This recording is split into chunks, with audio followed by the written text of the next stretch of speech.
A ver, buenas tardes o el tiempo que sea en el momento en el que veáis este vídeo a todo el mundo.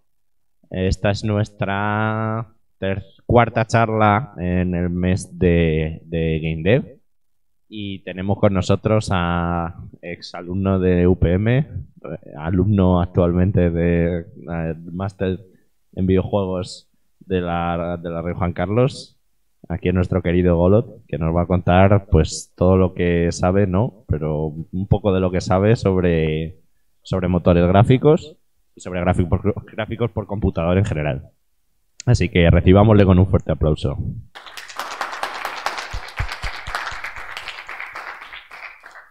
Bueno, pues algunos ya me conocen. Y como ha dicho, soy Golot, algunos me llaman Álvaro, pero eso, estoy en la Rey Juan Carlos haciendo el máster de informática gráfica. Y bueno, ¿qué es la informática gráfica? Pues esto es una descripción de Wikipedia, que es el sitio por excelencia para coger citas y información, porque es el mejor sitio de información, está claro, todo el mundo lo sabe. Y bueno, básicamente lo que dice es que son métodos para sintetizar y manipular digitalmente el contenido visual. La presentación, hay que decir antes un poco un disclaimer, de que está orientada sobre todo al tiempo real y aunque va a ser conceptos muy generales, casi todo va a estar orientado a... Bueno, puede tener más peso la librería de OpenGL que los conceptos más generales a otras librerías. Vamos a empezar con la parte de renderizado, que supongo que sabéis que el renderizado es generar imágenes, básicamente. La cuestión es que para generar imágenes lo podemos hacer dependiendo de si lo hacemos en tiempo real, que sería real time offline, o online, perdón, o offline. Estas dos diferenciaciones lo único que tienen de diferente es que en real time vamos a generar imágenes rápidamente y en offline vamos a generar una imagen a lo largo de un tiempo determinado y luego esa imagen la podremos distribuir o lo que sea, pero no podemos interactuar con ella. Y bueno, voy a explicar un poco las diferencias más en profundidad. Como he dicho, en el renderizado offline no tenemos una restricción temporal, es decir, podemos dedicar 1 hora, 2 horas, 5 horas, días, incluso a renderizar un solo frame. En el real time sí que tenemos restricciones tanto de frame rate, es decir, tenemos que generar tantas imágenes por segundo que nos van a decir entonces, tenéis que generar una imagen en 16 milisegundos, no puedes meter mucha carga computacional porque te pasarías de ese límite. Y además necesitamos una latencia muy reducida, es decir, no podemos ir generando imágenes encadenándolas por ejemplo, en paralelo y aunque tarden 2 horas, luego ir mostrándolas habiéndolas renderizado en paralelo desde hace 2 horas. Es decir, tiene que ser una imagen que vamos a mostrar prácticamente al instante. Luego, en el offline, lógicamente, vamos a tener unas imágenes con unos resultados bastante mejores. Luego veremos algunos ejemplos. Y en el real time lo que pasa es que vamos a tener que usar aproximaciones, vamos a tener que hacer métodos que son con menos carga computacional y entonces la imagen va a perder un poco de fidelidad. Y bueno, como decía, esto nos va a dar lugar a que en el renderizado offline no vamos a poder interactuar con la escena, mientras que en el renderizado online o real time sí que vamos a poder interactuar. Esto nos da lugar a aplicaciones como pueden ser los videojuegos, la realidad virtual, todo lo que requiera una interacción y que cuando tú interactúas con la escena puedas ver los resultados en tiempo real. Aquí tenemos una comparativa, pues todos conocerán el Witcher, donde la calidad gráfica es bastante alta, se pueden ver bastantes efectos importantes, pero no tiene nada que ver con un render en offline, que es fotorrealista. Directamente te pueden decir que eso es una foto y te lo crees. Aquí tenemos otro ejemplo, por ejemplo, un escenario de Prey, que es un juego que tampoco es que tenga los mejores gráficos en el mercado, pero sí que tiene buenos gráficos y este escenario, en contraste con el otro, pues también se puede ver que a la izquierda te pueden decir que es una foto y yo por lo menos si me pongo a mirarlo, si no me dicen que es un render, me lo creo que es una foto. Y a la derecha, pues lógicamente se ven muchos defectos, por ejemplo, aquí si veis en el sofá debería haber más oclusión ambiental, debería haber un poco de oscuridad aquí debajo. Las sombras son suaves, que normalmente eso es un efecto añadido. En un renderizado de este tipo ni siquiera habría sombras. Se añaden las sombras, suelen ser duras, es decir, verías una línea. En este caso meten suavizado de sombras. Hay incluso efectos de bloom, donde se puede ver un poco de iluminación, como que brilla donde hay más luz. Pero claro, son todo efectos que se han añadido después en postproceso o mediante técnicas añadidas al método de renderizado, que no es propio del modelo que se usa para renderizar la escena. Bueno, además de esto, luego pues podemos tener independientemente de si es render offline o online, podemos utilizar diferentes modelos. Por ejemplo, un modelo heurístico que se utiliza es el modelo de reflexión de Phong, que voy a hablar un poco luego más en profundidad de él. O podemos utilizar la ecuación de renderizado, que es una ecuación que hay que resolver, que nos va a dar la cantidad de luz que se refleja en un punto. Y aquí se pueden añadir pues, funciones bastante complejas que van a ser fieles al comportamiento real de la luz. Es decir, van a ser ecuaciones que representan fielmente el comportamiento de la luz. Como decía también, las técnicas de renderizado, aparte de que pueden ser offline y online, podemos dividirlas en técnicas de iluminación local e iluminación global. Las diferencias las vamos a ver aquí un poco. La iluminación local quiere decir que solo vamos a tener iluminación directa sobre la escena. Es decir, cuando vas a iluminar un punto, digamos, tienes un píxel y quieres decir, vale, ¿qué color hay aquí? Pues vas a tener que calcular la iluminación, es decir, la luz que llega a ese punto y se refleja hacia la cámara. El problema es que en la iluminación local solo tienes en cuenta la luz que llega directamente desde una luz. Es decir, si tienes, por ejemplo, una habitación, paredes, y tienes algo que está tapando la luz, pero no completamente, es decir, está delante de la luz, pero por los lados puede pasar la luz, pues va a rebotar en las paredes y va a llegar atrás y se va a seguir iluminando la parte de atrás. En la iluminación local eso estaría completamente oscuro, porque no llegaría la luz directamente si usas sombras. Y si no usas sombras, directamente todo estaría iluminado, porque en estos modelos, vamos a ver más adelante, que no hay sombras a menos que las añadas tú. Y bueno, técnicas de este tipo son el raycasting, que igual algunos han escuchado algo de ray tracing. El raycasting es, digamos, la base del ray tracing. El ray tracing es usar un rayo para calcular dónde el punto que estás viendo y luego utilizar otro raycast, es decir, otro rayo más a partir de ese punto. En el raycast solo lanzas un rayo, en el ray tracing vamos a ver más adelante que se utilizan muchos rayos. Luego está el forward rendering, que es, por ejemplo, son los métodos de rasterizado, y el depth rendering, que es la misma base que el forward rendering, pero utilizando varias pasadas. La iluminación global serían es un método en el que ya puedes aplicar el tema de reflexión de luz sobre superficies. Por ejemplo, puedes tener el ejemplo que hemos dicho antes de poner una oclusión y que la luz pase por los lados y llegue a la parte de atrás. Hay métodos conocidos como la radiosidad, el ray tracing, que he explicado un poco ahora, el path tracing, que es una ampliación del ray tracing, por decirlo de alguna forma, o el photon mapping, que es la función, digamos, inversa al ray tracing. Aquí tenemos un ejemplo, ahí tendríamos iluminación directa. Realmente esto no es iluminación directa porque hay una componente ambiental, ahora voy a explicar qué es, y aquí tenemos radiosidad. Esto sería el ejemplo de que os decía de sombras duras. Cuando añades las sombras artificialmente, te quedan sombras como muy rectas. Si usas técnicas de iluminación global, puedes tener tanto sombras suaves directamente a partir del modelo, es decir, no tienes que simular estas sombras. El propio modelo, el propio cálculo de la iluminación te va a dar este tipo de sombras, y además, no sé si se puede ver en el proyector, pero aquí hay como una especie de reflejo del suelo que da una tonalidad roja. Eso también no lo podrías hacer en las técnicas habituales que se usan en juegos, sí que lo puedes simular de algunas formas, hay técnicas para hacer iluminación global, pero en general vas a tener algo parecido a esto con ciertas mejoras. Aquí hay un ejemplo más adecuado de lo que sería la iluminación directa. Esto sí que es iluminación directa de verdad, es radiosidad con una sola pasada, es decir, radiosidad lo que va a hacer es, en las ventanas estaría entrando luz, van a llegar al suelo, a la columna o lo que sea, van a iluminar esa parte y ya está. Todo lo demás va a verse negro. En la imagen anterior lo que he dicho es que hay una componente ambiental que lo que va a hacer es iluminar toda la escena igual, es decir, va a darle un poco de luz a todas partes de la escena, entonces no se ve negro, pero esto realmente, si fuese iluminación directa, sería todo negro y solo se vería pues lo que hay aquí iluminado, en el suelo y la ventana. Aquí vemos radiosidad con varias pasadas. Tendríamos la primera pasada es iluminación directa, es el equivalente a iluminación directa, y cuando metemos ya una primera pasada, se distingue poco aquí en el proyector, pero se ve que empieza a verse la escena por aquí. Eso es porque se acumula aquí la iluminación y en la siguiente pasada calculamos también la iluminación que irradia de las zonas que están iluminadas, es decir, se iría expandiendo toda la iluminación al resto de la escena. Si añadimos una pasada más, se nota mucho más el efecto de la iluminación global. Si añadimos hasta 16 pasadas, aquí prácticamente la diferencia es mínima. Esto quiere decir que no hace falta tampoco realizar 1000 pasadas, porque llega un punto en el que se estabiliza, digamos, esto. Y bueno, el ray tracing, como he dicho antes, es lanzar rayos, los lanzas desde la cámara hacia el plano de proyección, vas a calcular dónde interseccionan, por ejemplo, si hay un objeto, vas a calcular que ese rayo choca contra un objeto. Vas a ver la superficie de ese objeto, vas a rebotar ese rayo, y además de rebotar ese rayo, vas a calcular todas las luces que están impactando sobre ese objeto, es decir, todas las luces que estarían iluminando el objeto. Si hay algo entre medias del objeto y el punto de luz, hay una oclusión y por tanto habría sombras. Por eso este método sí que añade sombras, mientras que los métodos que he dicho antes de iluminación directa no tienen ni siquiera sombras. En el caso de Ray Tracing, además, cuando lanzas un rayo, chocan la superficie y luego se rebota como si fuese un reflejo.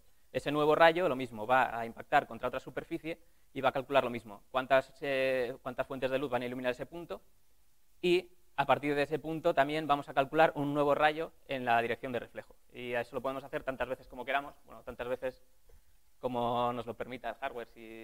Porque si metes muchos rebotes, pues tienes muchísimos rayos, ya veis que es algo exponencial. No es un rayo solo que luego se divide en un nuevo rayo, sino que pueden ser un rayo más todas las fuentes de luz generan un nuevo rayo. Cada uno de esos rayos luego tienes que dividirlo otra vez en tantos rayos.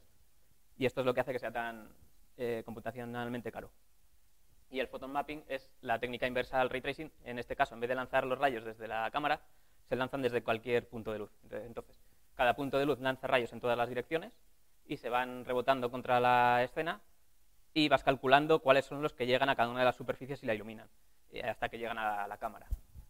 Podemos ver aquí, estos serían efectos de cáusticas, por ejemplo, en el suelo, que serían como puntos donde la refracción de la luz hace que se concentre. O aquí, por ejemplo, estos brillos especulares muy resaltados. Todo esto es gracias a las técnicas de iluminación global. Esto, como he dicho, no lo tenemos en técnicas como podemos ver en videojuegos. Ahora vamos a pasar un poco a ver unos conceptos para la siguiente parte. La malla de triángulos es lo básico para representar modelos en videojuegos. Lo único que hay que decir de las mallas es que son un conjunto de vértices y de aristas, y lo que nos van a indicar es los triángulos. Por ejemplo, aquí tendríamos 3 vértices que unidos nos dan un triángulo. Las mallas se intenta que sean manifold, es decir, que no tengan intersecciones consigo mismas, aunque a la hora de renderizar no importa tanto. Eso importa más a la hora de tratar las mallas para procesamiento y demás. Pero bueno, se utilizan triángulos porque las GPUs están diseñadas para trabajar con triángulos. Si, por ejemplo, le pasas quads, porque los artistas suelen renderizar con quads, suelen modelar con quads, lo que va a hacer la GPU es directamente un quad, o sea, un cuadrado, lo va a dividir en 2 triángulos y lo va a tratar como si fuesen triángulos. Luego tenemos primitivas, es decir, no todos son triángulos, también podemos tener puntos y líneas. La gracia está en que cuando tú vas a dibujar, si quieres dibujar un punto, dibujas un punto. Si quieres dibujar una línea, dibujas un punto y el siguiente punto y te hace la línea. Pero si quieres dibujar, por ejemplo, una línea continua, pues necesitas pasarle un punto, otro punto y te hace esa línea. Luego, de nuevo, el punto que ya le has pasado con el otro punto y te hace la nueva línea. Hay formas de directamente pasarle puntos consecutivos y automáticamente te va a dibujar la línea, incluso puedes hacerle un bucle y te va a cerrar el último punto con el primero. Lo mismo pasa con los triángulos, en los que tendrías que pasar 3 vértices para cada triángulo, pero si haces, por ejemplo, una strip, le puedes pasar dos puntos y el siguiente que le pases te hace el primer triángulo. Cuando le pasas el siguiente punto, coge los 2 puntos del triángulo anterior últimos que le has pasado y los une para generar el siguiente triángulo, etc. Tampoco hace falta mucho que sepáis eso, simplemente para que tengáis los conceptos. Fragmentos. Esto es algo también importante porque en la parte de rasterizado se utiliza, se generan fragmentos. Un fragmento es básicamente, si tenéis un polígono, lo proyectáis sobre la pantalla. Imaginaos que cogéis un triángulo de papel, lo ponéis encima de la pantalla y cada fragmento es cada píxel que está tapado por ese polígono. Es algo que se utiliza, se hace automáticamente en la GPU cuando utilizáis una librería, pero bueno, está bien saber lo que es. Porque los fragmentos, de hecho, los vais a tener que, si lo hacéis en algún momento, se utilizan en la etapa de iluminación de fragmentos y es un concepto que se debe saber. Pero bueno, el saber cómo se calculan no es necesario. Y luego, matrices de transformación. Supongo que todos habéis hecho álgebra, habéis visto matrices. Y aquí lo que se utilizan son matrices de transformación que acumulan, por ejemplo, traslaciones, rotaciones, escalados. Y hay 3 que son las más importantes, que son la Model Matrix, View Matrix y Projection Matrix. La Model es solo un cambio de transformación que nos va a decir, si tenemos, por ejemplo, este delfín, tenemos un punto central y cada uno de los vértices de este delfín lo vamos a definir respecto de ese punto central.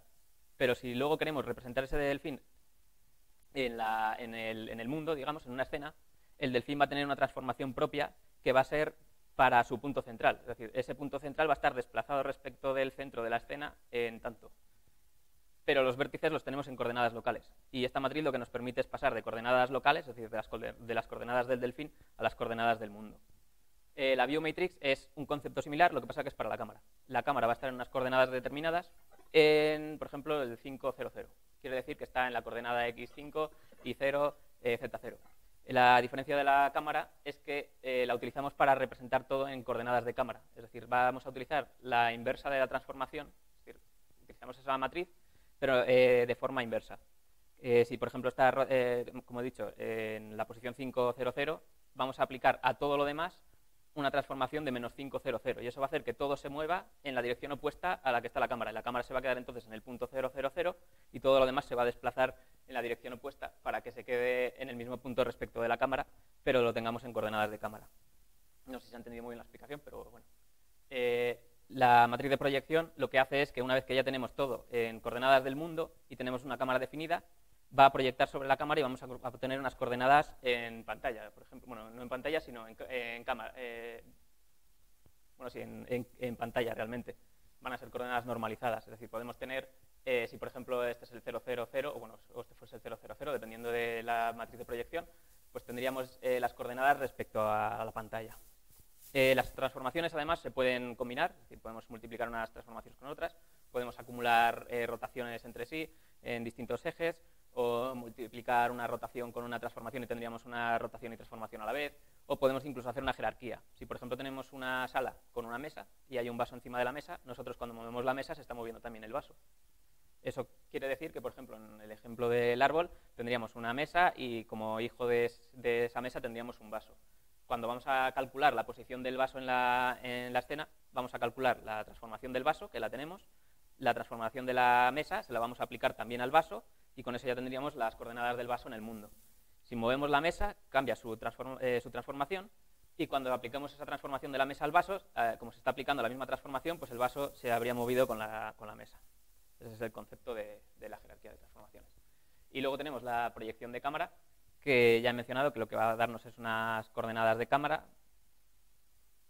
Y en el ejemplo, no sé si se entenderá muy bien con mi explicación, pero tenemos una pirámide truncada, que sería este volumen de aquí dentro, que lo que nos está diciendo es el volumen visible de la escena. Esa es la única parte que vamos a dibujar. Todo lo que haya detrás no se va a dibujar, lo que haya por delante tampoco se va a dibujar, y esto se define en la cámara por los planos de corte, tanto los laterales como el superior e inferior, y luego con un plano posterior, que sería el de aquí atrás, y el plano anterior, que sería este, con el near y el far plane.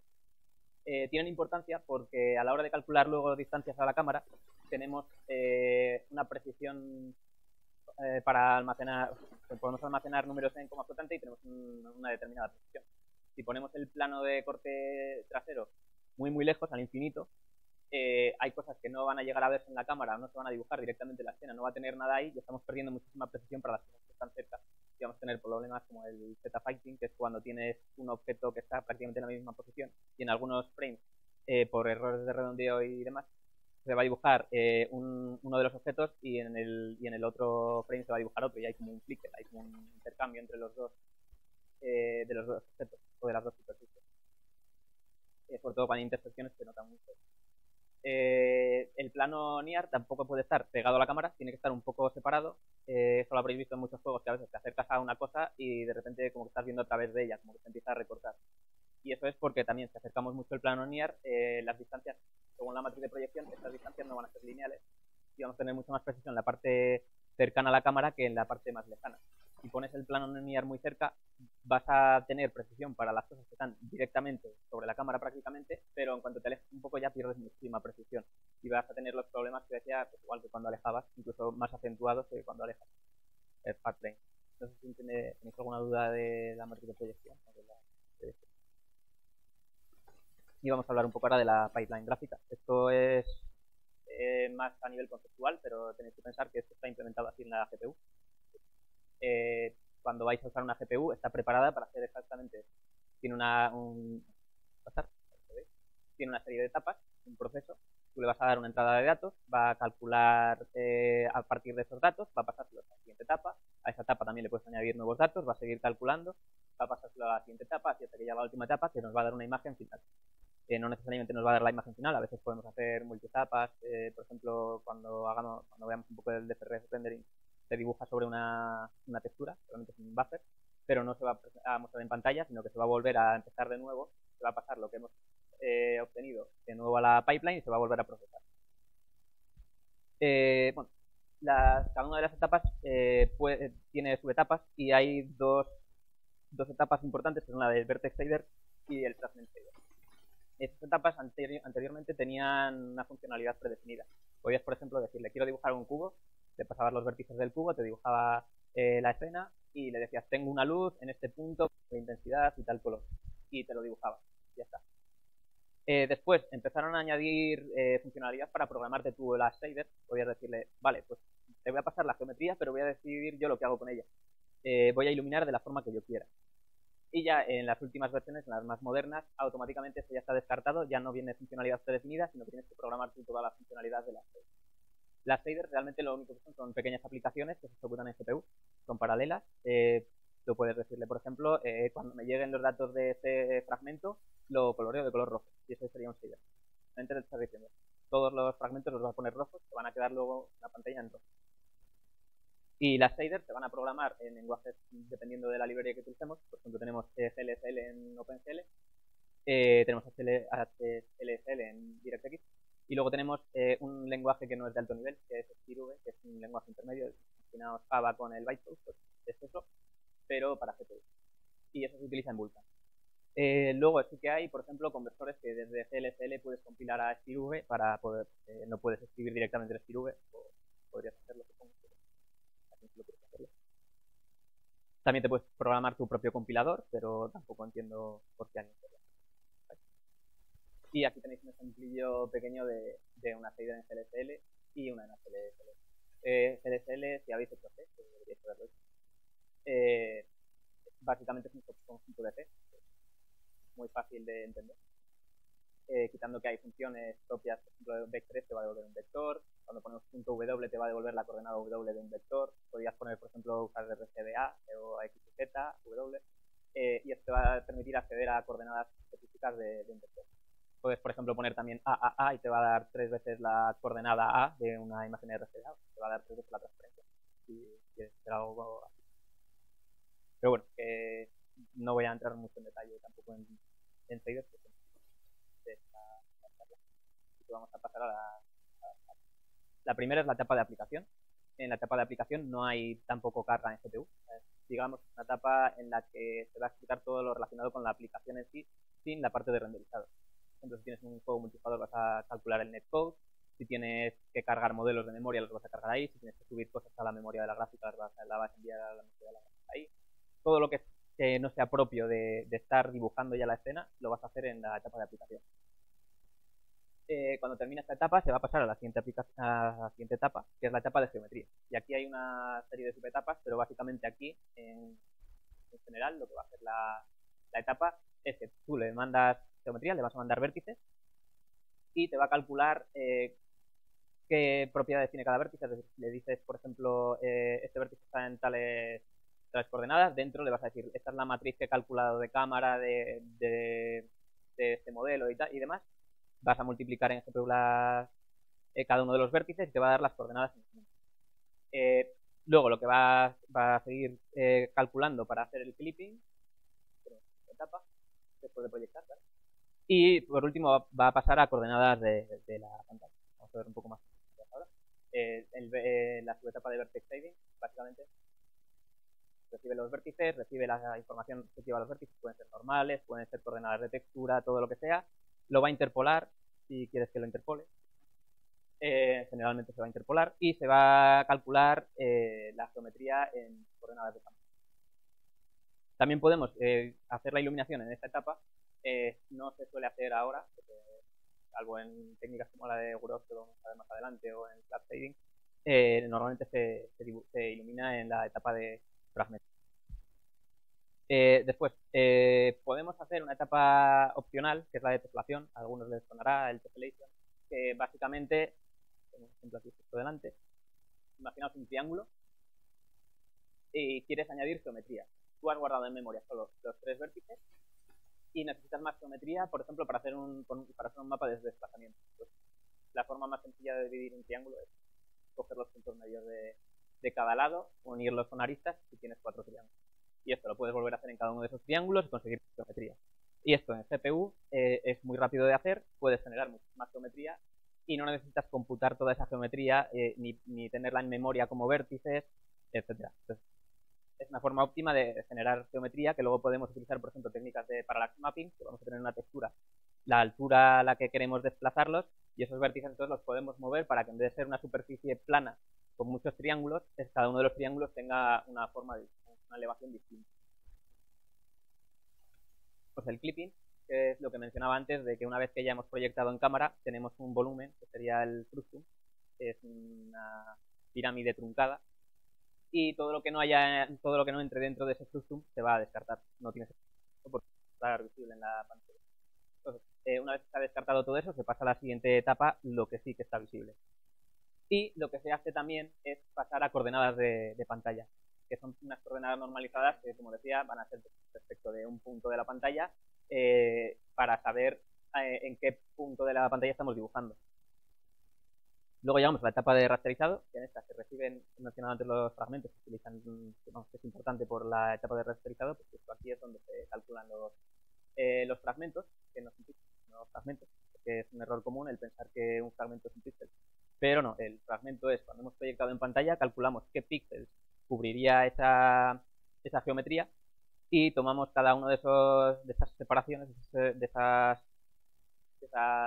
porciones, como un fragmento.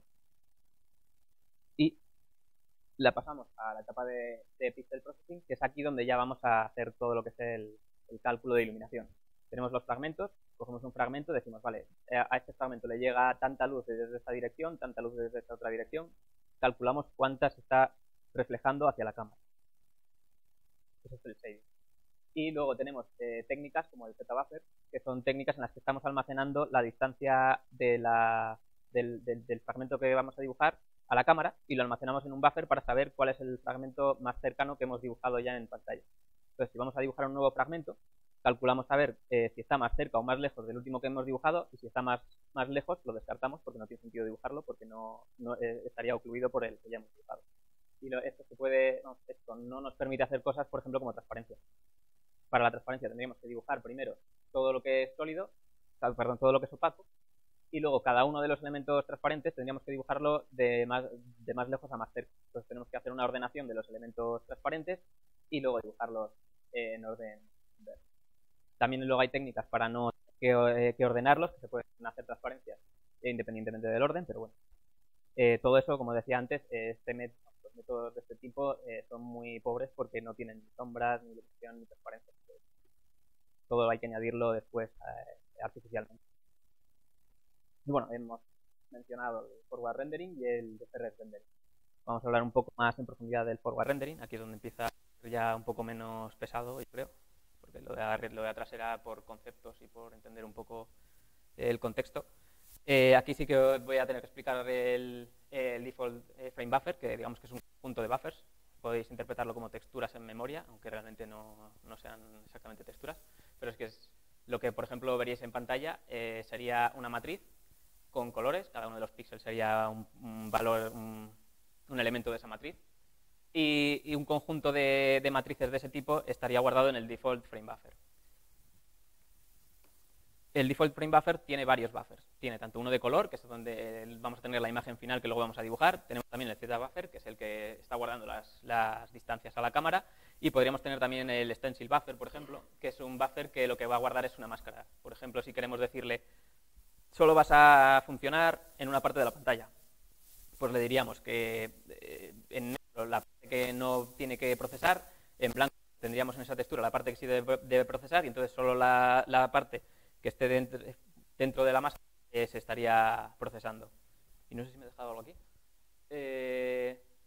Bueno, sí, la diferencia del DFRED con el forward rendering es que en el DFRED, ya lo he mencionado antes, que hacemos varias pasadas. Es decir, no vamos a dibujar directamente en pantalla, sino que el resultado lo vamos a volver a pasar a la pipeline el número de veces que queramos, para añadir los efectos que queramos. Podemos añadir blurs. Bueno, realmente aquí lo que vamos a añadir son iluminaciones, pero cuando tenemos render targets podemos añadir un postproceso, por ejemplo, para difuminar la escena y tener, por ejemplo, el depth of field, que es cuando estás mirando a lo lejos se ve más borrosa la imagen, como si hubiese un efecto de lente. O efectos de postproceso para añadir bloom, que sería como en las luces añadir un halo y demás. Y bueno, esto emplea el rasterizado, que sería proyectar sobre la pantalla, conseguir los fragmentos que se van a dibujar, y estos fragmentos luego se dibujarían en las etapas de shading. Bueno, lo que he dicho ya es que no hay sombras de forma natural, se tienen que añadir artificialmente. Y aquí vamos a ver un ejemplo ahora de lo que he dicho, de que las imágenes no tienen ningún tipo de efecto a menos que se lo añadas. El modelo que se utiliza más básico suele ser el modelo de Phong, con el que se suele aprender al principio. Lo vamos a explicar un poco más luego adelante. Y este método solo calcula iluminación directa. Esto sería una escena con iluminación directa nada más. No hay ningún tipo de sombra, no hay ningún tipo de contraste, no hay nada. Directamente llega luz, se iluminan las cosas, tal cual. Podemos añadirle sombras. Para añadir sombras se utilizan técnicas. Una muy usada es el shadow mapping, que luego hay variaciones, por ejemplo el cascade shadow mapping, que se utilizan varias texturas para tener diferentes resoluciones dependiendo de la zona de la escena. Pero bueno, lo más básico sería hacer un shadow mapping, que viene a ser, coges cada una de las luces de la escena, interpretas como que fuesen una cámara, dibujas la parte de la escena que sería visible desde esa cámara, te quedaría algo tal que así. Esto sería desde el punto de vista de la luz, y ves las partes en negro serían las que, como en el Z-Buffer, que estaban en el infinito, y esto quiere decir que has visto algo desde el punto de vista de la luz, es decir, que estaría iluminado, le estaría llegando luz desde este punto de luz. Si esto lo proyectas sobre la escena, te queda que aquí en esta parte, no sé si os fijáis, pero bueno, esto sería como proyectar esto sobre el punto de vista de la cámara. Esto sería lo que vería la cámara sumado esta parte de aquí. Esto va a ser sombra, porque no ha llegado hasta aquí la luz. Aquí haríamos una máscara, tendríamos ya esta parte iluminada, todo lo que es negro estaría iluminado, y lo que está en blanco sería lo que tendría sombra. Al combinarlo ya añadimos sombras. El modelo de por sí no lo tiene, pero se puede añadir, y es así como se han ido mejorando los juegos con nuevas técnicas y demás, que cada vez son más costosas, pero bueno, como el hardware también cada vez es más potente, pues se lo pueden permitir. Transparencias, es lo que he dicho, que no se pueden hacer directamente, por tanto tenemos que hacer una combinación dibujando desde más lejos a más cerca los elementos transparentes. Y reflejos tampoco existen. Hemos dicho que no había iluminación global, es decir, no puedes decir, vale, esto se está reflejando en una pared y está dando un poco de luz a esto. Tampoco puedes tener un espejo, no puedes decir, vale, estoy mirando a esta superficie y estoy viendo lo que está detrás de mí. Lo que sí se puede hacer es, de nuevo, añadiendo técnicas que son algunas más costosas que otras, pero todas dan resultados bastante pobres. Por ejemplo, las Screen Space Reflection. Esto quiere decir, ya hemos renderizado la escena. Si tú miras a un espejo, puedes reflejar lo que ya has dibujado. Si estás mirando un espejo de frente, la parte de tu personaje, si estás mirando con la cámara desde detrás del personaje, no la estás renderizando, estás renderizando su espalda. Entonces, en el espejo no vas a ver la espalda, no la puedes dibujar. Es lo malo de esta técnica del Screen Space Reflection. Lo mismo, si miras muy desde un lado, solo vas a ver la parte del escenario que se haya dibujado.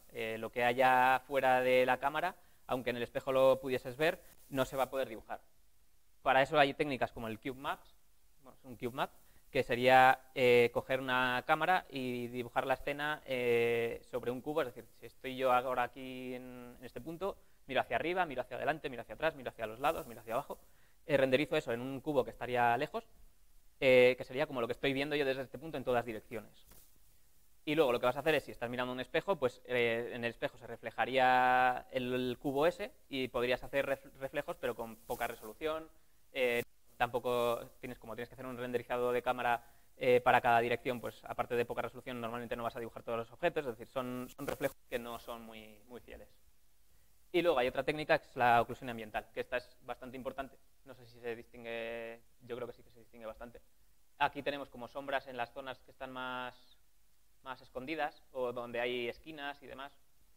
Y esto es un efecto que básicamente lo que imita es que cuando tú tienes una esquina en una habitación, la luz va a rebotar en todas las paredes, pero a las esquinas le va a costar más llegar porque va a tener muchos más rebotes a medida que se va acercando a zonas muy estrechas o a zonas que, por ejemplo, detrás de ese altavoz estaría mucho más oscuro, de hecho se ve mucho más oscuro allí que en la pared justo al lado. Y esto es también algo que se añade después como un procesado extra. Aquí, por ejemplo, donde se ve muy bien, que sería, si miráis las esquinas del túnel, no tienen ningún tipo de oclusión ambiental, está como todo muy plano, son texturas muy malas, además las de las paredes, pero bueno, se ve muy borroso. Pero si miras con oclusión ambiental, ya parece una escena distinta, parece como que tiene más calidad, y solo se le ha añadido el tema de oscurecer las zonas donde no llegaría mucha iluminación ambiental.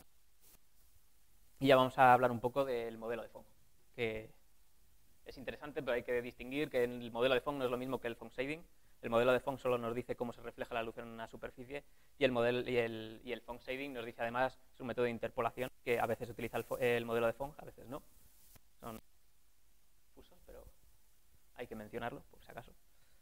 Voy a explicar ahora cada uno de ellos para que veáis la diferencia entre una cosa y otra. Primero, la interpolación de Phong es, imaginaos una curva, una superficie que tiene curvatura. Si la discretizas con triángulos o con una malla o lo que sea, te queda algo aproximado, pero es plano. Si miráis aquí, bueno, aquí abajo mejor se ve, la curva tendría estas normales, es decir, sería para el vector paralelo, perpendicular, perdón, a la tangente, tiene una dirección distinta y aquí siempre va a tener la misma, porque es plano. Lo que vamos a hacer es simular esa curvatura simplemente calculando las normales como seguirían en la curva. Eso lo hacemos con una interpolación, es una interpolación lineal, muy sencillito, lo hace además la GPU, no tienes que hacerlo, pero está bien saber cómo funciona.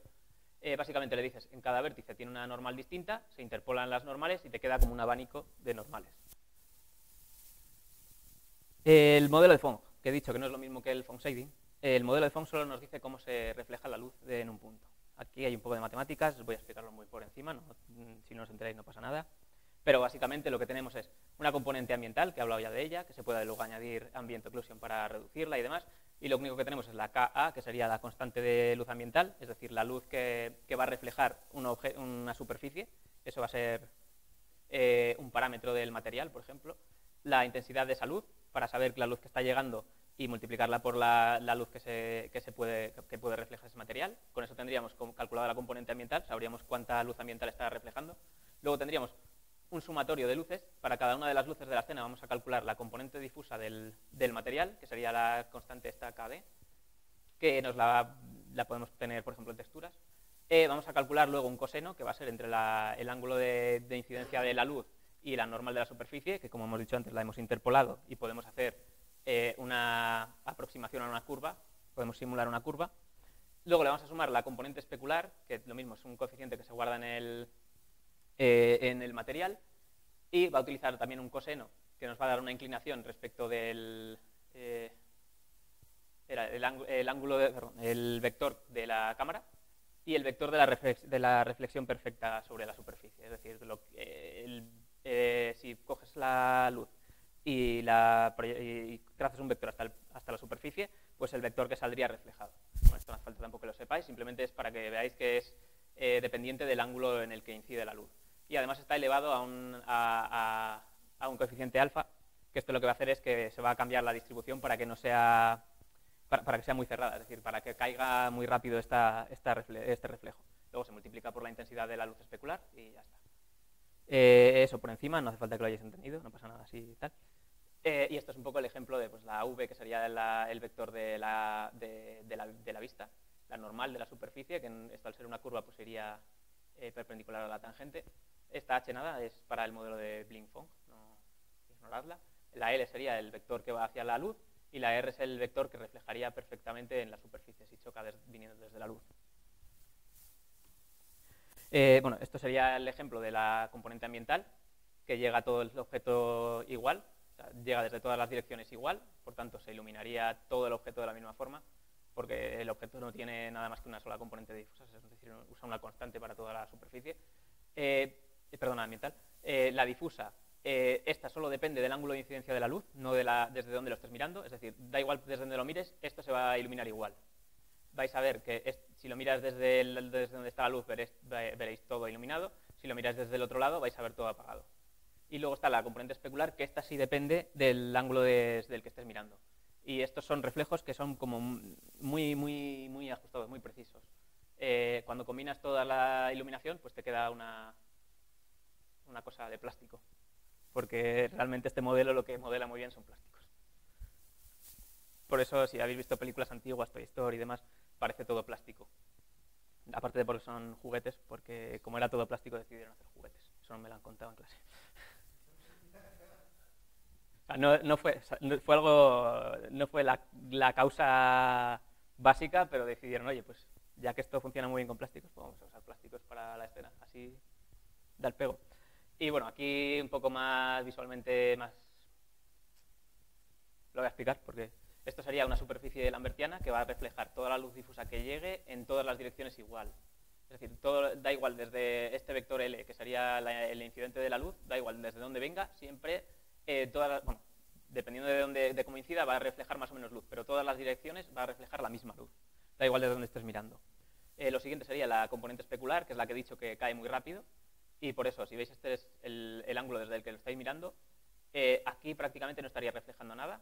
Si os acercáis al ángulo de reflexión perfecto, cada vez reflejaría más luz y por eso teníamos el efecto este de que justo donde, imaginaos que, porque la luz estaría como a nuestra derecha, justo donde estaría reflejando perfectamente hay un brillo muy intenso, pero en el resto de la escena no, en el resto del objeto no.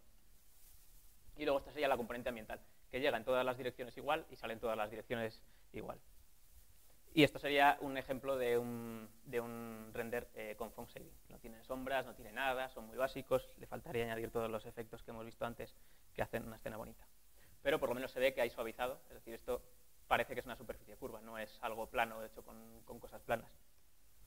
Pero ahora vamos a los algoritmos, vamos a los métodos más cutres, que es donde vais a ver la diferencia entre usar interpolaciones y demás o no usarlas. Aquí vamos a hacer el mismo concepto, pero en vez de calcular la iluminación en cada uno de los píxeles independientemente, vamos a calcular solo en los vértices. No sé si se ve bien en la imagen, pero hay como se ven líneas de iluminación justo en las aristas. Y si os fijáis, es como si hubiese una iluminación en este vértice y no hubiese iluminación en los de alrededor, y entonces se fuese interpolando para simular que hay una caída de esa iluminación.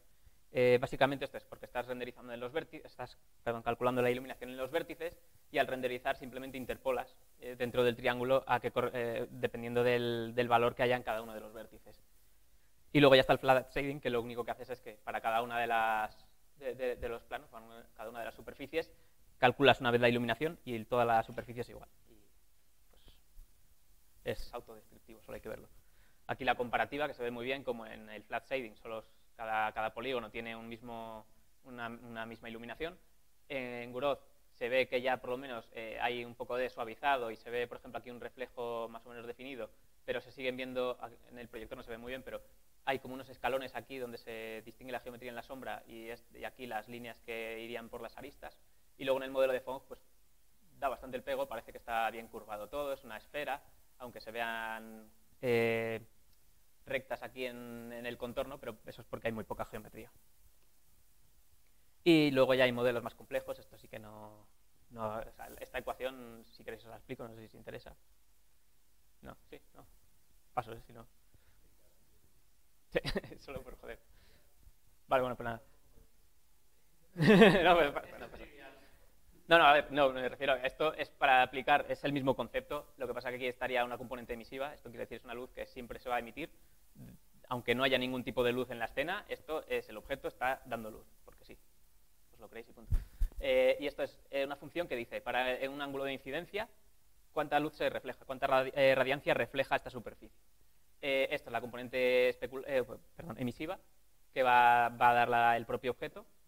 Y esto es una integral que lo único que va a hacer es para cada una de las luces en la escena, es decir, de toda la iluminación que le llega, vamos a calcular según esta función, que suele ser un BRDF, por ejemplo, que ahora vamos a ver un poquito de BRDF. No, vamos a ver imágenes, tranquilos, no va a ser más rollo. Esta función lo que va a decir es, dependiendo de la luz que llega, cuánta estoy reflejando en esta dirección. Y luego esto simplemente es un coseno también para tener en cuenta el ángulo de incidencia, y esta es la luz que está llegando en esa dirección. Es muy sencillita la ecuación, es muy difícil luego de implementar y es lo que estoy estudiando ya ahora y no No se lo recomiendo a nadie. Eh,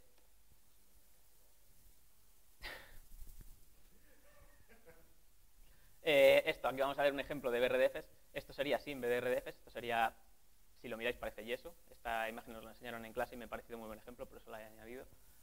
Imaginaos esto mármol, o sea, parece mármol, de hecho. Y esto es porque la superficie tiene un poco de translucidez. Es decir, cuando llega la luz a la superficie, entra dentro de ella, sigue un poco dentro de ella y luego sale desde otro punto. O hay rebotes o hay superficies, microsuperficies que van a hacer que se refleje la luz de distintas formas. Es decir, esto es una forma de renderizar mucho más compleja, con funciones que intentan simular el comportamiento real de la luz. Es decir, serían físicamente realistas. Y vamos a hablar un poco ahora de los mapas de texturas que dan lugar a materiales. De hecho, de esto hablo un poco Iturmendi, ¿no? Vale. Bueno, pues básicamente los materiales estamos guardando en una textura toda la información de la superficie. Lo que hemos visto antes de, por ejemplo, interpolamos las normales. Ni siquiera hace falta porque lo puedes guardar en una textura y luego para cada uno de los puntos de una superficie decir, pues esta es la normal de este punto. Podemos guardar otra información, podemos guardar los coeficientes especular o difusos, que son los que vamos a usar luego para hacer la iluminación. Podemos guardar todo lo que necesitemos para un punto determinado de esa superficie. Y nos queda algo pues tal que así. Esto sería un material, bueno, son materiales bastante decentes. Si miráis, estos incluso tienen desplazamiento, que se ve que no es una esfera perfecta porque se están desplazando los vértices. Y bueno, tienen reflejos, este tiene bastante, esto es prácticamente un espejo. Y eso, lo guardamos en texturas para luego poder acceder en las shaders y saber qué información tenemos de normales, de color, de coeficientes, etc. El mapping es simplemente la equivalencia entre el modelo y la parte de textura que corresponde a cada uno de los triángulos. Esto lo haría un artista, así que se apañe la vida a ellos. Pero luego sí, a la hora de dibujar, tú tienes que saber que cuando tienes un vértice va a tener unas coordenadas de textura para poder buscar aquí en esta textura las coordenadas y decir, vale, pues es este el punto que necesito de esta textura. Y esto es para que veáis un poco las texturas sin aplicar a un material. Esto le daría lugar pues, a algo parecido a esto. Básicamente lo que tenemos aquí es el coeficiente difuso, que sería lo que estaría dando el color, más o menos. Aquí tenemos el reflejo especular, que dice en cada uno de los puntos cómo va a reflejar la luz especular, que es la que tenía mucho brillo. Esto sería el mapa de normales, que es en el canal RGB vamos a introducir las coordenadas bueno, los vectores de las normales. Entonces vemos que el rojo sería la X, por ejemplo, la Y sería la G y la B la Z, y veríamos que está como codificada las coordenadas aquí. Y luego tenemos, esto era un height map, es un mapa de desplazamiento que nos diría cómo de elevado está respecto a la superficie para lo que decíamos antes de elevar o bajar los píxeles que estamos dibujando. He hablado de la emisiva, que es la luz que da un objeto, y esto es un engaño, es totalmente falso, no es luz realmente, simplemente estás diciendo, de aquí está surgiendo luz, pero eso no va a afectar al resto de la escena. Es decir, si tienes algo que está dando luz emisiva, a menos que más trucados de postproceso y demás, no va a afectar a nada más en la escena. Eso está dando luz, vas a ver como que está iluminado, pero no da luz al resto de la escena. Y aquí un ejemplo de este es de Iturmendi, además, que es lo que se ha utilizado en los vídeos de las transparencias ahí a los lados y tal, que queda muy bonito. Y me parece buen ejemplo porque es una escena completamente oscura en la que solo se ve la luz que está emitiendo estas rendijas de aquí con una textura. Aquí tenéis, ¿para qué sirve esto? Pues para hacer band mapping. Tenemos un modelo de muchísimos polígonos. Esto, si lo intentas dibujar en GPU, tiene que procesar todos estos polígonos y es una bestialidad. Aquí tenemos un modelo simplificado que pasa de 373.414 polígonos a solo 1.542, es decir, nada, esto para la GPU es nada. Y aquí tenemos el modelo de pocos polígonos al que le hemos aplicado las normales que hemos calculado de aquí con texturas. Y te da prácticamente el mismo resultado que el original. Y esto para la GPU cuesta nada dibujarlo, esto costaría muchísimo, y luego visualmente vamos a tener prácticamente la misma imagen final. Aquí tenemos otro ejemplo que sería un material en el que no tenemos ni band mapping ni desplazamiento. Luego tenemos el mismo material con band mapping, que sería utilizando las normales de la textura para calcular la luz, y ya veis que como que tiene aquí zonas que están incrustadas, metidas hacia adentro, que reflejan de otra forma. Y aquí ya tenemos con desplazamiento, que es, además de esto, estamos añadiendo el desplazamiento para que parezca que hay más geometría de la que realmente hay. Y aquí pongo una imagen que es que para mí fue pues, estar jugando a un juego, no es esto es un render que representa esa escena, pero bueno, estaba jugando a un juego, llego a una parte con arena y me pongo a mirar al suelo y veo que refleja en ciertos puntos como si hubiese cristales en el suelo. Y dependiendo de dónde mirabas, desaparecían esos reflejos, como si fuesen estas líneas de aquí, que dependiendo de desde donde las miras, se ven como si fuesen cristal. Y claro, me tiré 10, 15 minutos como un tonto ahí mirando al suelo diciendo, pero esto ¿cómo lo hacen? ¿Cómo lo hacen? Y ya ahí dije, bueno, pues quiero saber cómo lo hacen. Y me puse a investigar y es cuando decidí, oye, pues me interesa esto de los gráficos. Y lo he puesto como curiosidad, más que nada. Aquí iría una demo, pero voy a pasar primero a la siguiente parte para dejar la demo al final, que además es lo interesante. Y así ya os aburro ahora del todo y luego pasamos a lo bueno. Vamos a ver un poco de Ray Tracing, que ya he dicho, que se lanzan rayos desde la cámara, los lanzas contra un plano de proyección y eso, vamos a ver dónde chocan, vamos a calcular en cada uno de los objetos dónde chocan y lo que he dicho, vamos a luego dividir en rayos y calcular más rayos, etcétera, etcétera, etcétera, que es lo inverso al photon mapping, que lo que hacemos es lanzar rayos desde y ver hasta cuáles llegan hasta la cámara. Aquí tenéis una imagen para que os hagáis idea. Tenemos la cámara, lanza un rayo en cada uno de los píxeles que corresponderían al plano de proyección. Chocarían contra el objeto aquí y calcularíamos a ver si están iluminados por la luz. En este caso, este rayo llega al suelo, va a calcular si está iluminado por la luz, pero resulta que choca contra la esfera, entonces esto sería sombra. Todo esto de aquí pues pasaría lo mismo. Llega un rayo, ve que no llega hasta la luz, al rebotar es sombra. Aquí calcularíamos que sí que hay iluminación, por tanto esto se vería. Y aquí es el mismo ejemplo, lo que pasa que mejor renderizado, pero es lo mismo. Luego aquí tenemos un render con Ray Tracing. Y esto es más antiguo que la Fino, pero es muy, muy antiguo. Y aún así tiene una calidad muy buena, se ven los reflejos, se ve también refracción, como que se deforma la escena.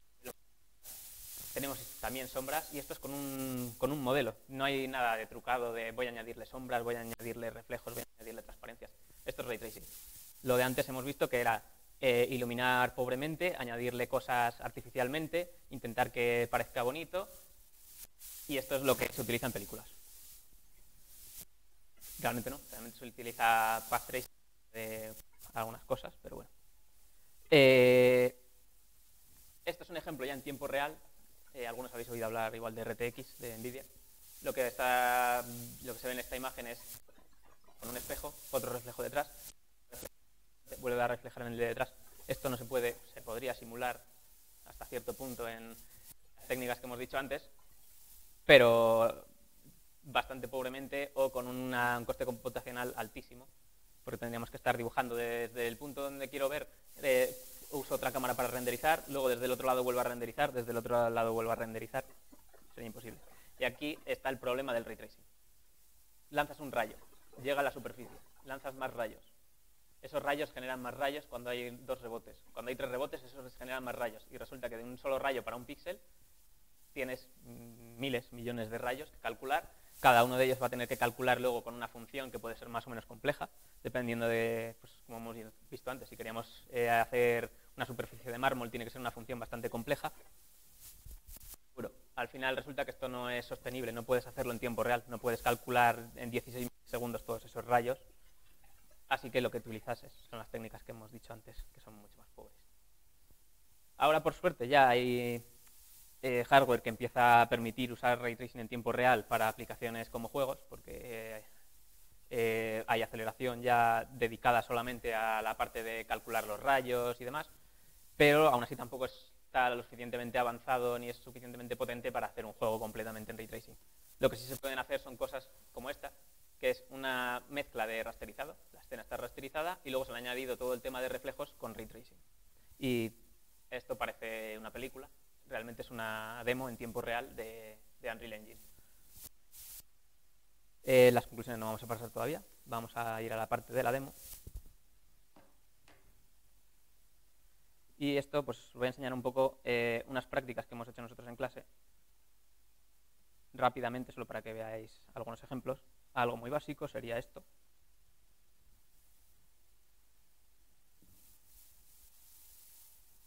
una tetera flotando, cubos dando vueltas. No prestéis atención al concepto de esto, simplemente a que esto está implementado tal que con una shader de fragmentos que está diciendo lo que esté en este círculo lo descartas, pero, salvo esta franja que la vas a dibujar en blanco, y la tetera pues, y los cubos lo que están dibujando en la parte que sí que se dibuja son las normales del modelo, es decir, lo que hemos dicho, las superficies, las perpendiculares a las superficies del modelo. Por curiosidad os voy a enseñar un poco el código de una shader, que por ejemplo... No, esta no. No me gustan los tabpads. Bueno, aquí sería la shader de vértices, que simplemente le llegan los vértices y lo único que va a hacer es interpolar y tal. Y bueno, aquí devolvería la posición, calcularía las normales interpoladas, etc. Y aquí está la de fragmentos, que lo que estamos haciendo es, esta es la ecuación de un círculo, y lo que es lo que decía, está descartando todo lo que está dentro de ese círculo, salvo aquí que estamos dibujando una franja de color blanco. No hace falta que entendáis el código, simplemente lo pongo como idea para que veáis un poco qué es realmente una shader. Eso serían dos shaders, son programas muy pequeñitos, muy simples, y lo único que hacen es eso, decidir cómo se va a dibujar. Vamos a ir a un ejemplo un poco más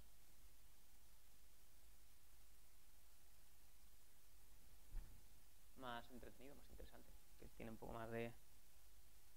Realmente no, este no tiene nada, y no sé si lo he abierto dos veces. De hecho, no sé si es este, porque se llamaban igual. No es culpa mía, eso que conste, pero se llaman igual.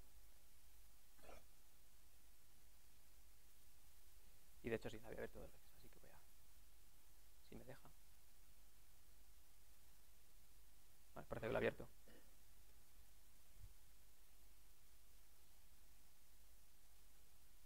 Por algún motivo, al darle a ejecutar, decide también compilarlo, pero pues está bien que lo compile.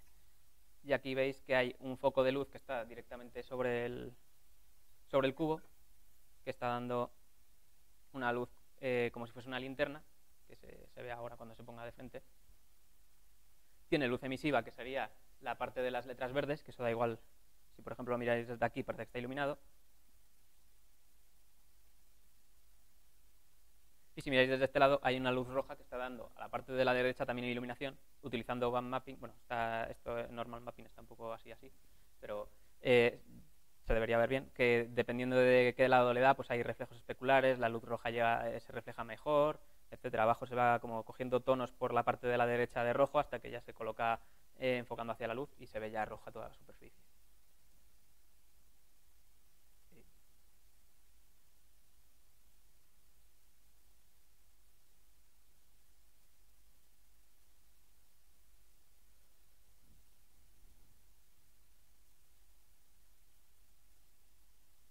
Aquí en este ejemplo voy a ver la shader, a ver si tiene algo interesante. Sí, en esta ya están implementadas, por ejemplo, las luces, que es lo que hemos visto antes de la ecuación de Phong, que veíamos constante de luz ambiental, constante difusa, especular, todo eso, pues eso básicamente estaría implementado aquí. Es la ecuación esa que hemos visto, la fácil, no la otra. Y el resultado que vamos a tener en esta práctica, ahora mismo no me acuerdo de... Esta no sé si era la que teníamos niebla o no, creo que no.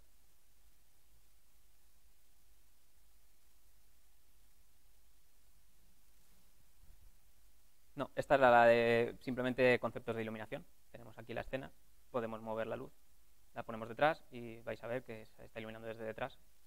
Simplemente para ver cómo funciona la luz, podemos aumentarle la luz y brilla todo mucho. Le quitamos luz y solo se va a ver todo negro, salvo la emisiva.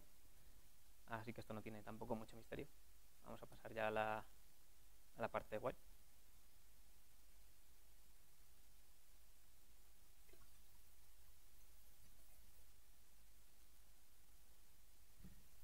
Y aquí tenemos un poco ya efectos de postproceso, perdón.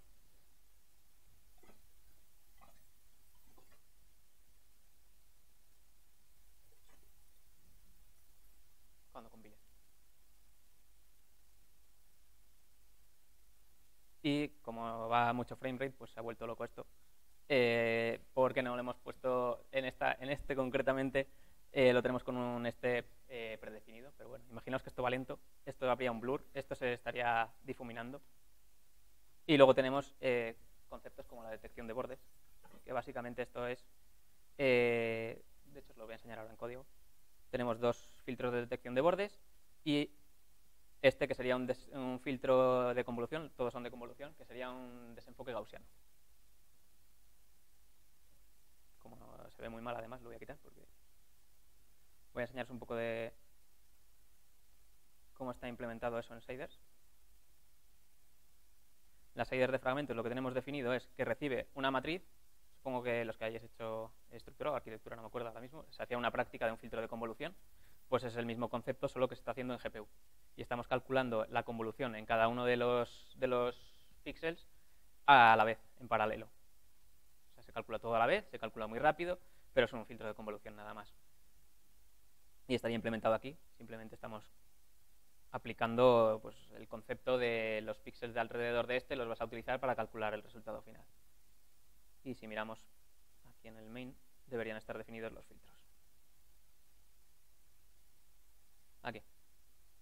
Que seguro que si lo habéis hecho en arquitectura, estructura, lo que fuese, era básicamente esto. Teníamos un coeficiente, un divisor, y lo que hacíamos era que lo aplicábamos a un vértice para coger los valores de los vértices de alrededor. Y ahora voy a poner un ejemplo de deferred shading, que por eso era la sección de deferred shading.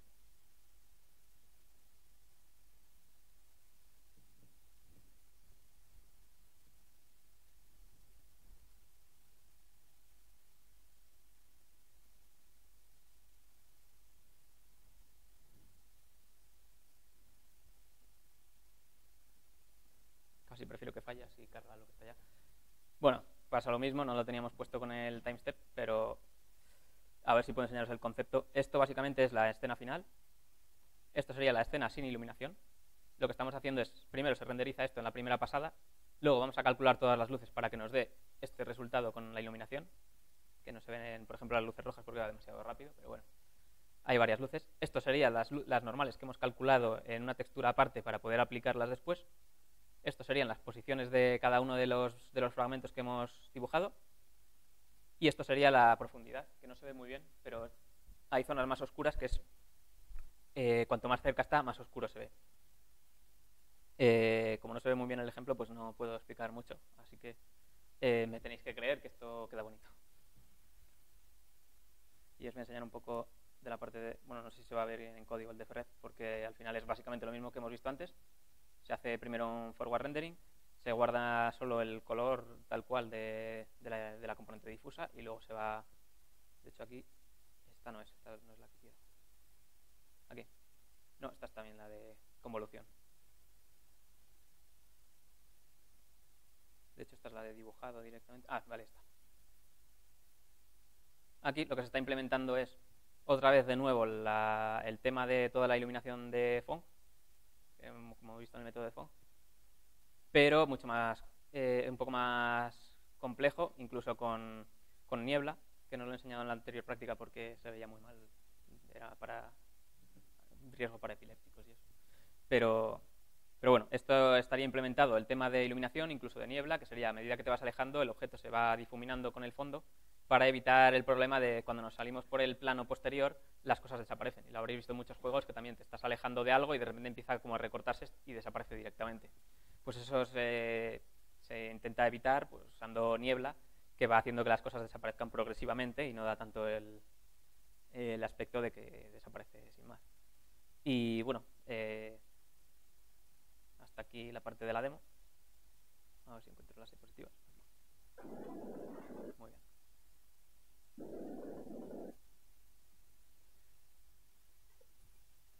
Y vamos a pasar ya a la parte de conclusiones. Y la conclusión principal va a ser que no sé si os gusta el álgebra. ¿A alguien le gusta? ¿Sí? Vale.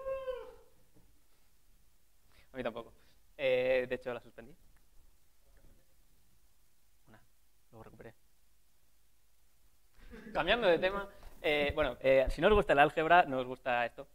A mí no me gustaba el álgebra como asignatura. Me gustaban las aplicaciones que tenía luego.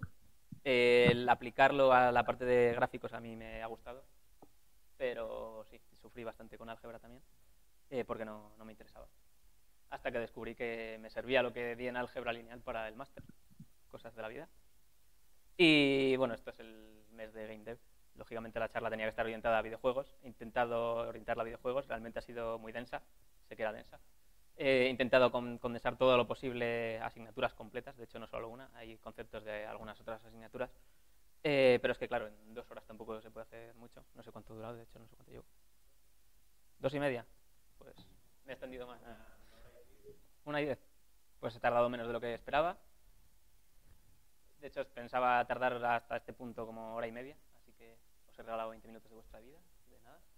Y eso, esto está orientado a videojuegos, pero son conceptos muy generales, se pueden aplicar a cosas como realidad virtual, se pueden aplicar a visualización un poco en general. Y el campo este es muy grande, es decir, no solo se trata de hacer videojuegos, no solo se trata de hacer realidad virtual, también hay segmentaciones, hay cosas de visualización, hay cosas muy interesantes que si os interesa la informática gráfica, probablemente sea por los videojuegos, pero hay más cosas, que lo sepáis. Y bueno, eso, con esto ya acabamos. No sé si alguien tiene alguna pregunta, queréis saber algo, queréis ir corriendo, queréis insultar a Samu. Hay una pregunta por aquí. Primero de todo, muchas gracias por venir. Ya sé que es una hora un poco ojerosa y demás. Segundo, no, iba a bostezar, pero no me sale. Y tercero, no has hablado, y estaría bien, imagino, desde un punto de vista más práctico, hablar de qué entorno, cómo has hecho las cosas de cara al código. Cómo alguien puede implementar este tipo de cosas eh, para hacer, por ejemplo, las prácticas que has hecho tú y a ser posible con timestamp y demás. O sea, timestep, perdón. Pues las prácticas teníamos código base, donde ya estaban introducidas librerías y demás para ayudar, pero vamos, las librerías son estándar, o sea, se utilizan en industria y demás. Por ejemplo, Glut, GLW, que es para cargar extensiones y demás, todo eso se puede descargar, en tutoriales te explican cómo implementarlas en código. Esto está hecho todo en Visual Studio. Básicamente, implementar las shaders puedes hacerlo en un editor de texto porque realmente no tienes, por lo menos cuando lo hicimos nosotros, sí que hay aplicaciones que te resaltan la sintaxis y demás, pero no tienes tampoco debug ni nada. Es decir, puedes usar un editor de texto si quieres. Pero la parte de código, pues sí, viene bien tener un IDE. Nosotros hemos usado Visual Studio, teníamos librerías, las librerías se pueden descargar, son gratuitas todas. Y yo diría que lo ideal para hacer esto es coger tutoriales, porque en los tutoriales viene todo bien explicado. Si los sigues, tienes explicado básicamente todo lo que está implementado en estas prácticas.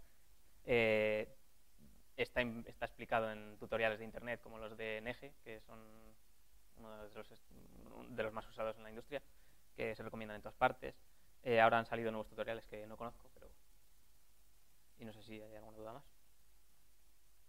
Yo tengo otra pregunta, que es que a lo largo de la charla se he estado poniendo bastantes imágenes referenciando a lo que entiendo que eran papers, porque eran de ResearchGate, etcétera. ¿Te refieres a las direcciones?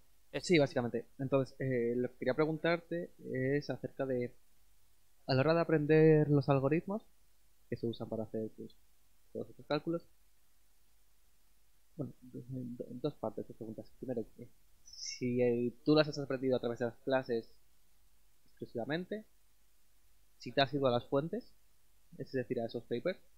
Y luego la siguiente pregunta es, como desde cuándo, desde qué años se empezaron a publicar todo este tipo de papers y cuál es el recorrido que han tenido un poco. Vale, pues por una parte voy a empezar por lo del final.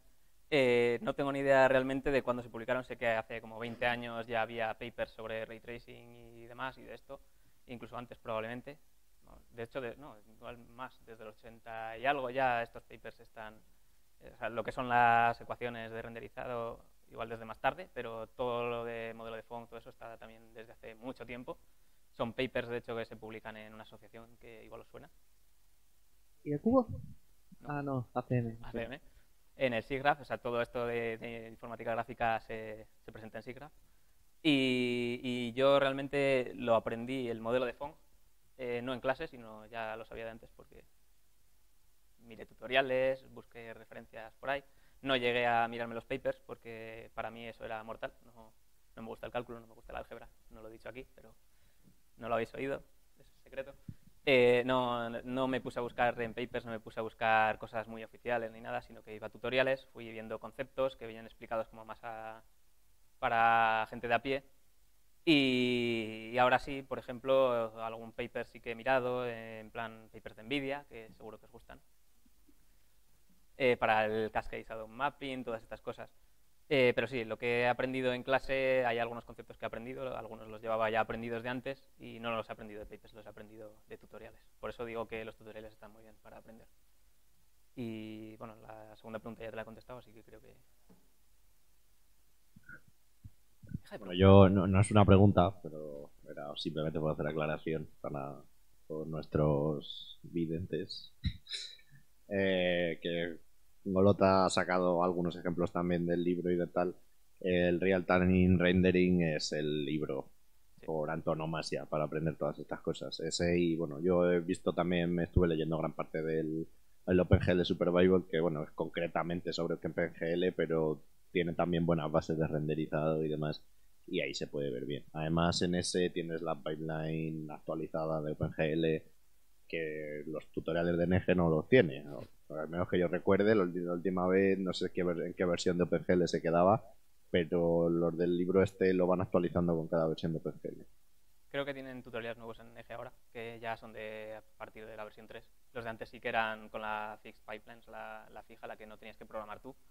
Luego sí que sacaron tutoriales nuevos, pero eso, el libro que ha dicho de Real Time Rendering de hecho en clase es el que nos referencian siempre. O sea que si queréis también buscar algo más formal, aparte de papers, ese libro. Bien, otra preguntita. Mi pregunta es simple. O eso, creo. ¿Qué es lo más costoso a nivel de cómputo de una GPU a la hora de renderizar una escena? La parte de calcular la iluminación en fragmentos. Es decir, es algo piramidal. Tú cuando vas a calcular la escena tienes geometría, tienes los vértices, los pasas a la parte de cálculo de lo que hemos dicho de la proyección para ver dónde están, calcular los vértices, luego interpolar para generar los fragmentos. Eso es una pequeña parte. Luego eso va a generar muchísimos fragmentos. Se van a pasar a la parte de dibujado de fragmentos, es decir, el cálculo de la iluminación. Y ahí es donde vas a tener muchísimos fragmentos. Y además las shaders, no sé si lo habéis visto, pero llegan a ser bastante complejas. Y eso son shaders muy, muy básicas. Es un modelo muy, muy básico, pero eso podrían ser tranquilamente en una shader compleja cientos de líneas de código solo para un cálculo si tienes que hacer cosas muy serias. Realmente tampoco... No he visto nunca una shader muy grande, la verdad. O sea, larga, pero sí muy compleja a nivel de cómputo. Es decir, muchas instrucciones, muchas cosas a tener en cuenta, etcétera. Entonces la parte más costosa es esa, el calcular la iluminación en fragmentos.